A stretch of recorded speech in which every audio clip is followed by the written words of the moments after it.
21h30, Madame, Monsieur, bonsoir. Bienvenue dans le journal.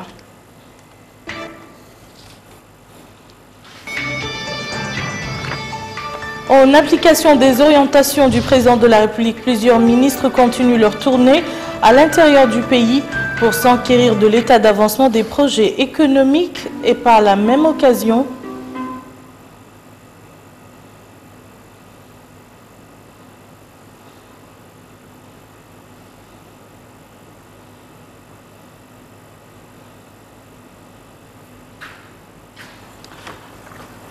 nous avons apparemment un petit problème technique, ce n'est pas grave. Nous ouvrons ce journal par la visite du ministre d'État à l'Éducation, à l'Enseignement supérieur et à la Recherche scientifique. Ahmed Ould Bahia a tenu hier soir à Alleg une réunion avec les responsables de l'enseignement et les associations des parents d'élèves dans la ville d'Alleg. Cette visite vient concrétiser l'orientation visant à améliorer les conditions de vie des populations dans tous les domaines. Abdrahman Hamad. La ville d'Alleg a constitué la première étape de la visite d'information qu'entame actuellement le ministre d'État à l'Éducation nationale, à l'enseignement supérieur et à la recherche scientifique, Dr Ahmed Ould Bahia, aux services relevant de son département dans les différentes wilayas du pays. Ici, le ministre s'est rendu successivement aux écoles fondamentales, au lycée d'Alleg, au centre de formation et de perfectionnement professionnel et à l'École nationale des travaux publics. Au cours de toutes ces étapes, le ministre a suivi des explications sur le fonctionnement des établissements et la nature des services dispensés aux usagers. Il a exhorté les responsables en charge de la gestion des établissements à veiller au milieu scolaire, à l'entretien des édifices et à la préservation de l'environnement par la création des espaces verts et la plantation des arbres fruitiers. En réponse à la doléance des parents d'élèves, le ministre a donné ses instructions pour la création d'un collège à Alleg. Au niveau de l'École nationale des travaux publics, le ministre a souligné la nécessité de parachever les travaux dans les délais requis, conformément aux normes techniques et professionnelles. Le ministre d'État a tenu une réunion avec la famille scolaire dans la capitale de la wilaya de Brakna, réunion au cours de laquelle il a passé en revue les améliorations amorcées récemment dans le secteur, promettant d'œuvrer pour plus de réformes afin de rehausser le niveau et la qualité de notre système éducatif. M. Ahmed Ould Bahia avait auparavant pris contact avec la population de Brakna à travers les ondes de la station régionale de Radio Mauritanie dans la wilaya, où il a expliqué les grandes lignes de la politique nationale éducative pilotée par son département. Direction Nouadhibou à présent, où le ministre des Affaires islamiques et de l'enseignement originel Ahmed Ould Néni a présidé hier dans les locaux de la wilaya de Dakhlet Nouadhibou une réunion qui a regroupé les autorités administratives, les élus, les cadres et les notables de la ville de Nouadhibou, ainsi que les imams de mosquées, les oulémas et les représentants de la société civile. Cheikh Nacher Saabou. Profitant de sa présence à Nouadhibou, le ministre des Affaires islamiques et de l'enseignement originel a tenu une réunion avec les autorités administratives, sécuritaires et élus de Nouadhibou. Une réunion de prise de contact au cours de laquelle le ministre des Affaires islamiques, M. Ahmed Ould Néni, a passé en revue toutes les réalisations des pouvoirs publics concernant son département. Le ministre a cité à titre d'exemple la création de la radio du Coran, l'édition du premier Mus'haf Sharif, livre du Saint-Coran, pour ne citer que cela. Il a aussi rappelé l'importance de l'enrôlement, appelant les citoyens à s'enrôler sur le registre des populations pour pouvoir bénéficier de leurs documents sécurisés.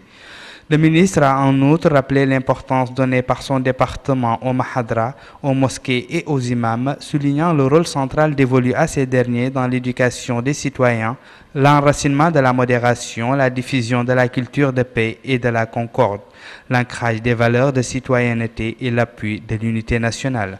Ensuite, les intervenants ont salué les réalisations des pouvoirs publics, soulignant tout leur appui aux efforts de développement du président de la République. Pour finir, le ministre des Affaires islamiques et de l'enseignement originel a effectué une visite d'information et de prise de contact à quelques mahadras de la place.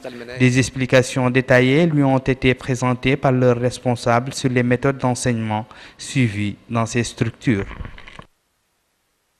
À Nema, la capitale régionale de la ville de Houd al-Sharqi, les ministres de l'équipement et des transports et son homologue du commerce, de l'industrie, de l'artisanat et du tourisme ont présidé une réunion de prise de contact avec les cadres, les élus locaux, les associations des jeunes et des femmes et les représentants de la société civile du Houd al-Sharqi.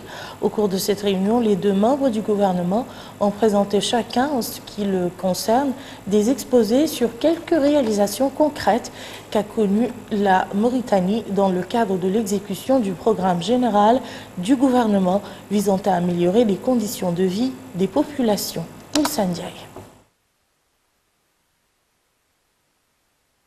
À Nema, la capitale régionale de la wilaya de Houd al-Sharqi, les deux ministres de l'équipement et des transports, M. Yahya Ould-Haddamin, et son homologue du commerce, de l'industrie, de l'artisanat et du tourisme, M. Bamba Ould-Darman, ont présidé une réunion de prise de contact avec les cadres, les élus locaux, les associations des jeunes et des femmes et les représentants de la société civile de Houd al-Sharqi.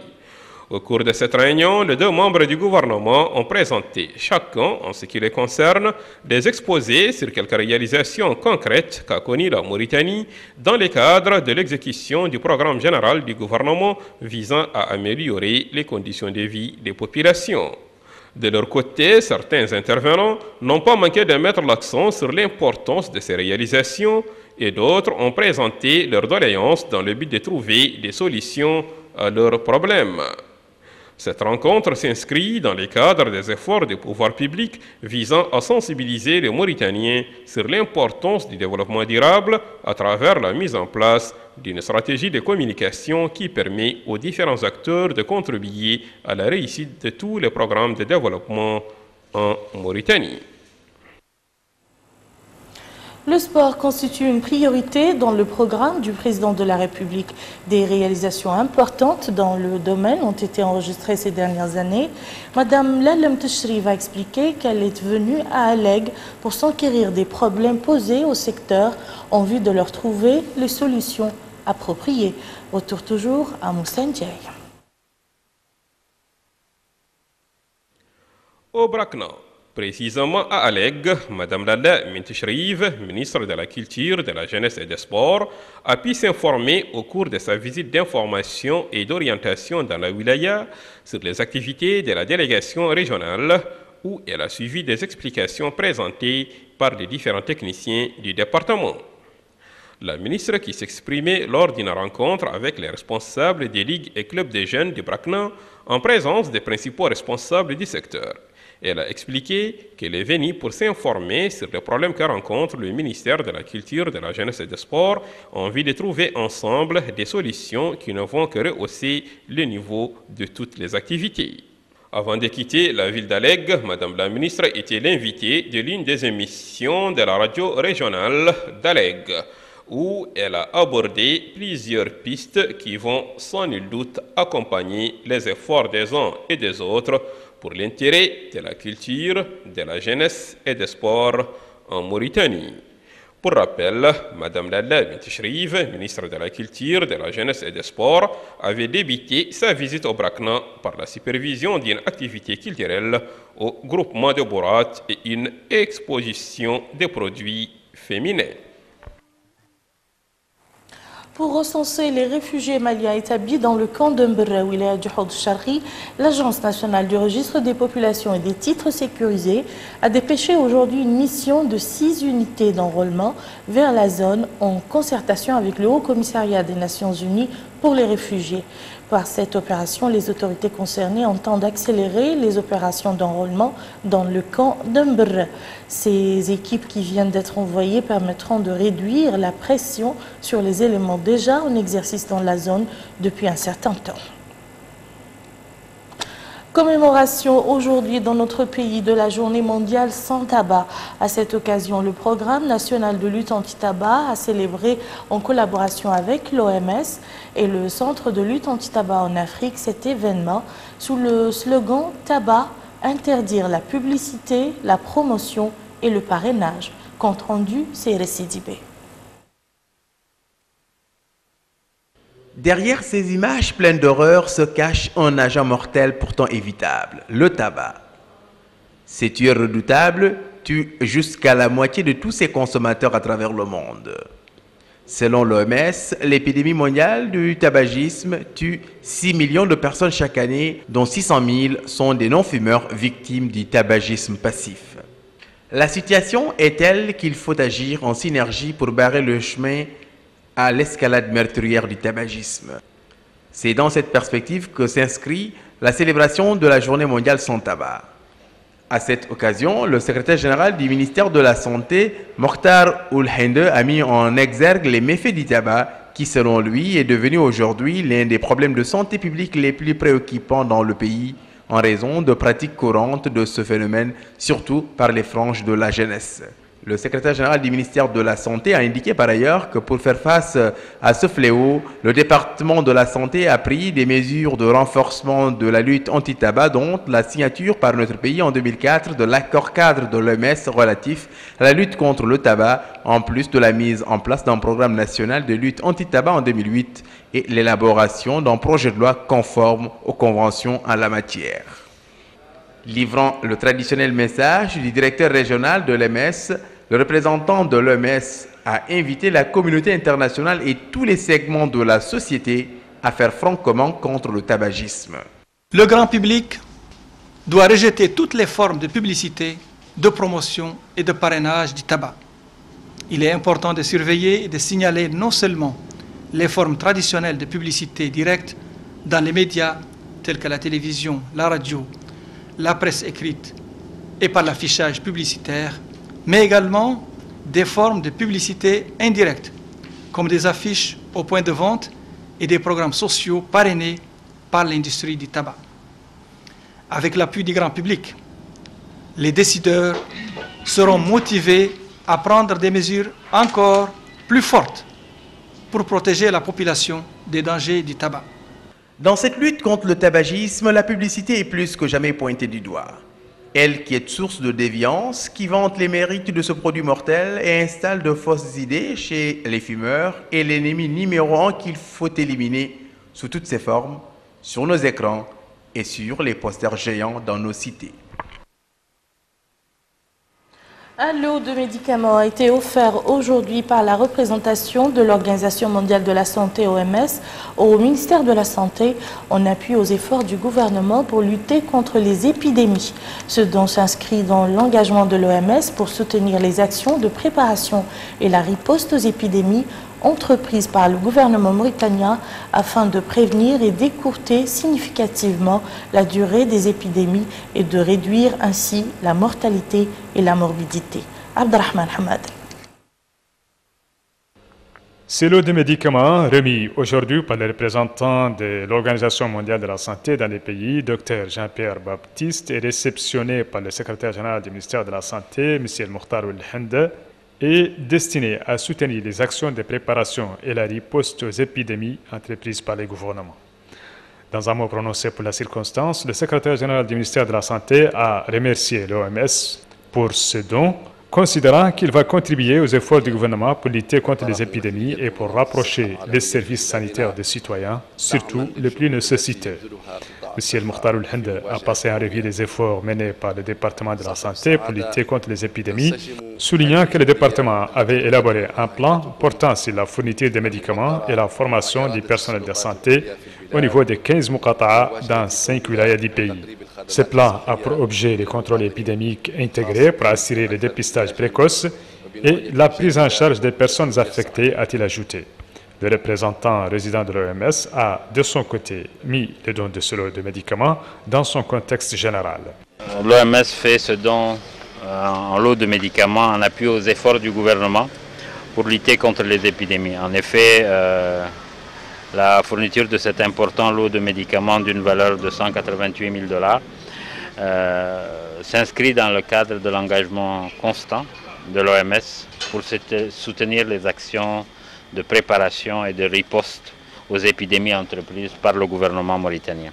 Actions qui ont permis de prévenir ou d'écourter significativement la durée des épidémies, réduisant ainsi la mortalité, la morbidité et les impacts socio-économiques des épidémies sur les populations affectées. Clôture aujourd'hui de l'atelier de formation et d'échange d'expériences sur les réseaux électricité isolée alimentée par centrales hybrides.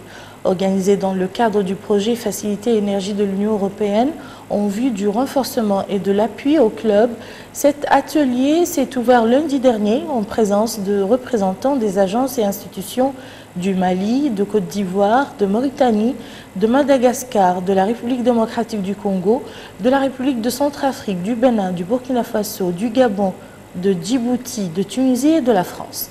Les participants ont suivi et traité des sujets relatifs à la présentation du club ER, à l'introduction des mini-réseaux renouvelables MRR, la revue de l'État sur les mini-réseaux, les technologies des mini-réseaux, ainsi que des schémas organisationnels et modèles d'exploitation des mini-réseaux et la planification de l'électricité par mini-réseaux renouvelables.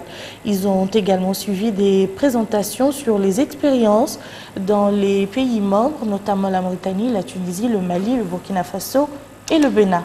À la fin de la cérémonie, des attestations de reconnaissance ont été remises aux participants de cet atelier. Actualité des partis politiques à présent, l'Alliance populaire progressiste a organisé ce matin à Nouakchott une rencontre pour accueillir de nouveaux adhérents.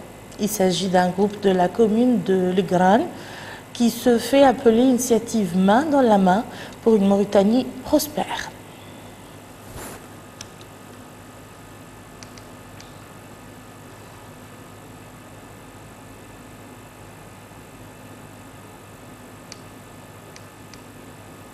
À cette occasion, M. Korera Issaga, membre du bureau exécutif de l'APP, a fait la déclaration suivante. Écoutons-le.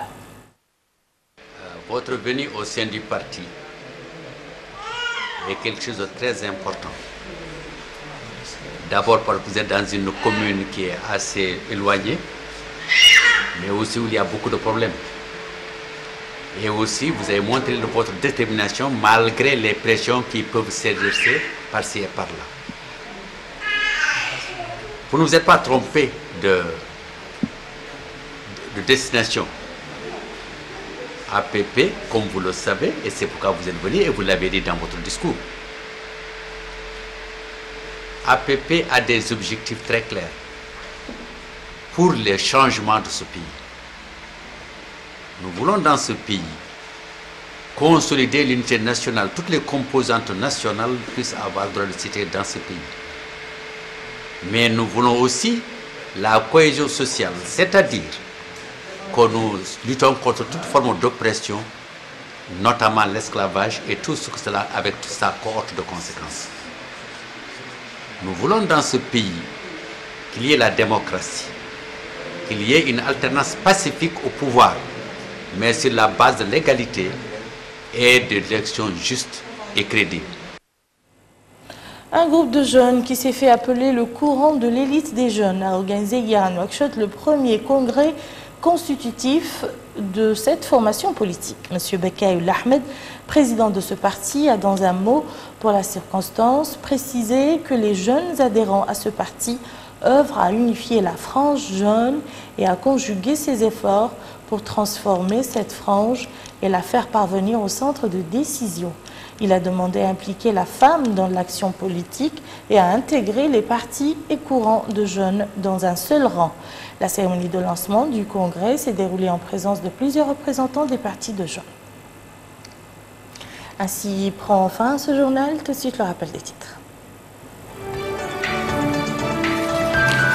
En application des orientations du président de la République, plusieurs ministres continuent leur tournée à l'intérieur du pays pour s'enquérir de l'état d'avancement des projets économiques et par la même occasion s'enquérir des problèmes des citoyens.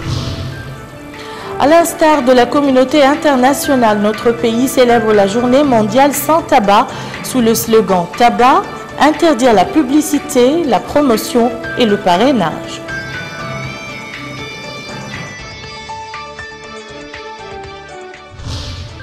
L'Agence nationale du registre des populations et des titres sécurisés dépêche une mission de 6 unités d'enrôlement vers le camp de Mbrra. Merci, Madame, Monsieur, de nous avoir suivis. Passez un excellent week-end et à très bientôt, Inch'Allah.